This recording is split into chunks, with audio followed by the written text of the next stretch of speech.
I'm not going to bow down to no God because this is my life. You do not bow down to no people. You do not bow down to no God. That's your life. Now,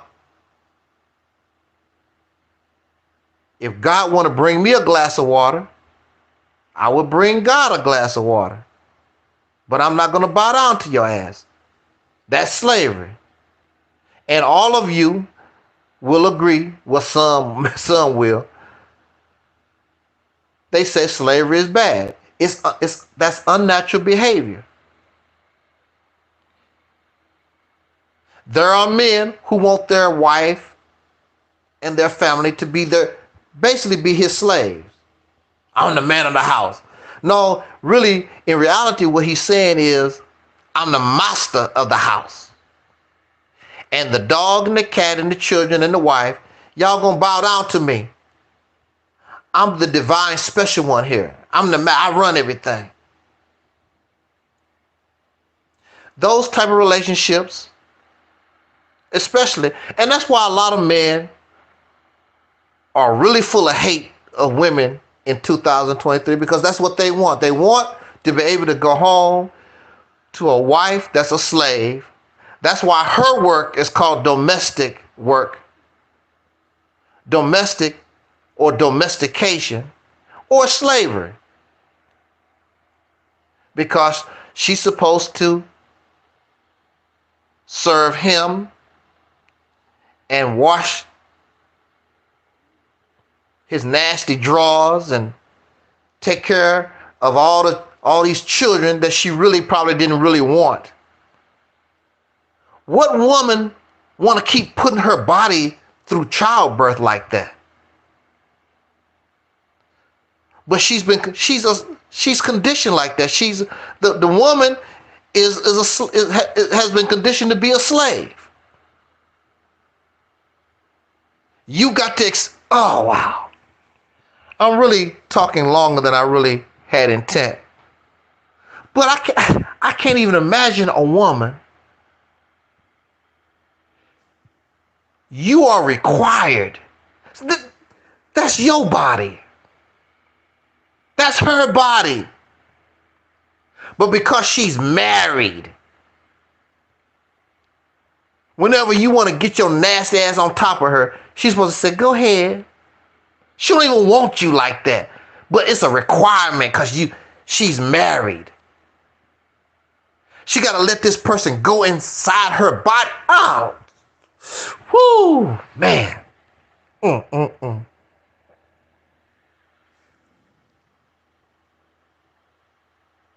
It's a requirement. As soon as she spit out a baby, her body is not even ready for sexual activity because she's trying to take care of it. Here you go. Is you ready? You my wife. See, as a man, that makes men look pathetic. Take your ass, get you another job. Won't you do some of the housework? She's taking care of your baby right now. Won't you do some of the housework? You got time to get between somebody's leg. Won't you go cut the grass or do something, you pitiful ass piece? To me, that makes men look really, really pathetic. A bunch of for real losers.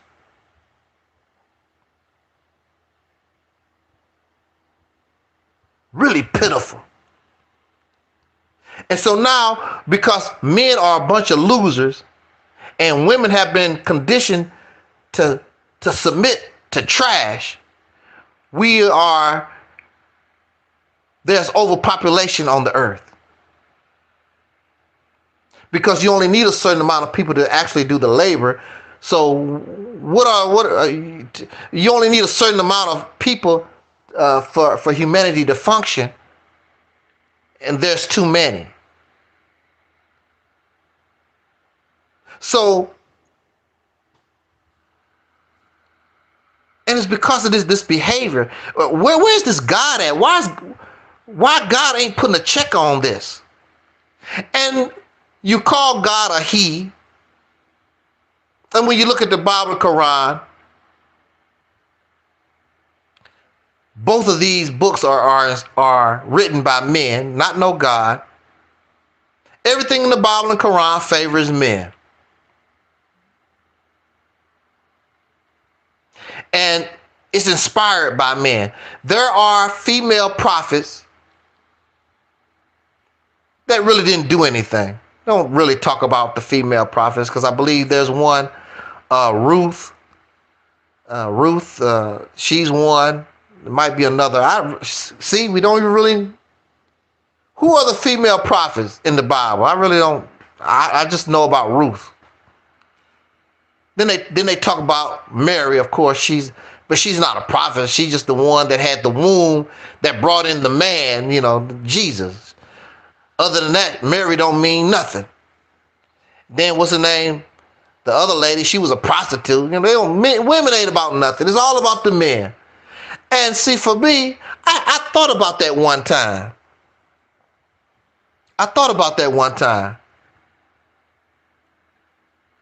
I said, damn. The Honorable Minister Farrakhan and Elijah Muhammad and Dr. King. I said, my whole life is surrounded by men. My music, men play the music, Prince, Michael Jackson. I said, I started feeling gay. I'm not going to lie. I took down the picture, even my own picture off the wall.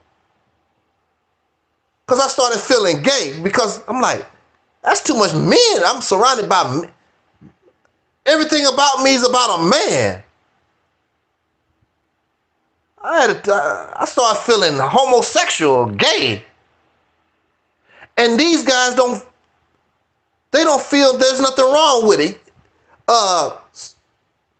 Surround yourself and everything about you a man and everything about you is male.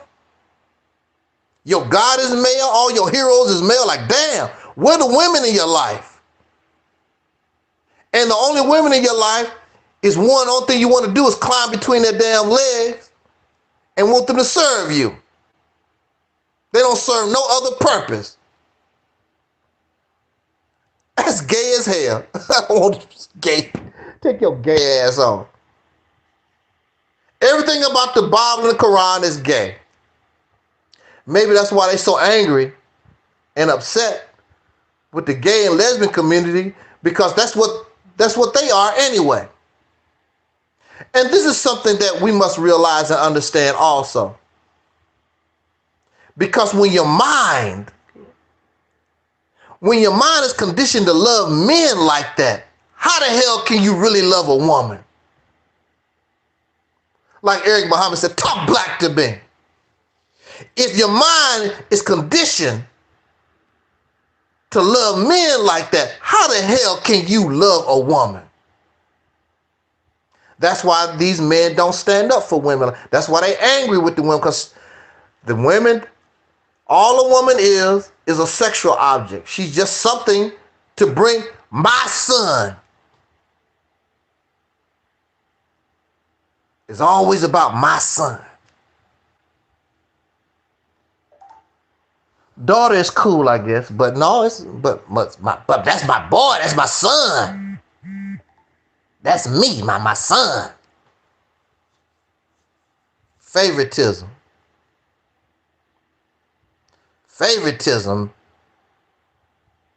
The boy, men. And who is the number one victim of the pedophile? A boy. I want a boy. Which I'm pretty sure the girls be happy about that. I'm pretty sure they say, go ahead, be my guest. A lot of pedophiles, especially religious pedophiles, they want the boys. Because your mind been conditioned not to worship God, but to worship your own penis. Woo, how disgusting. I can't do it. So I'm looking at these men, and a lot of them talk all strong and powerful, whatever. Just because a man is married don't mean he like women. That's a fallacy. I've been married to my wife 40 years. That don't mean you like her. That don't mean you really loved her. A lot of times it only meant because she submitted to you, serve you. She's a good house slave. That's the reason why you was married to her. Yeah, I've been married to my husband for 40, 50 years. And a lot of times they don't tell you. That's because she submitted.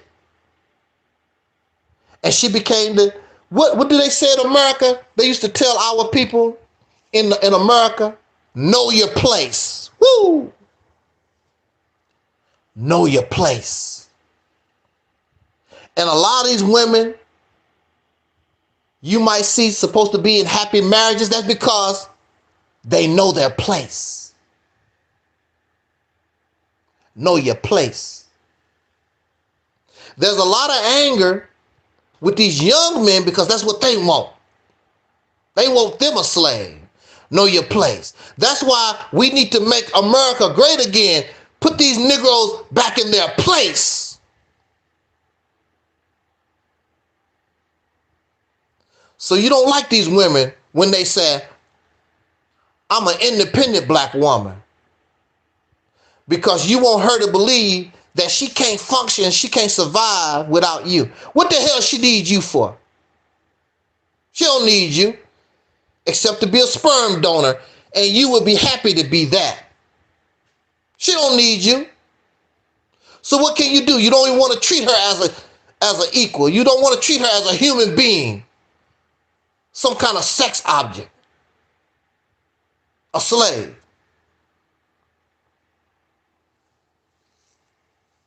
And see, the sad thing about it, you would think that because of how I talk, you would think women would rally around me, but they don't.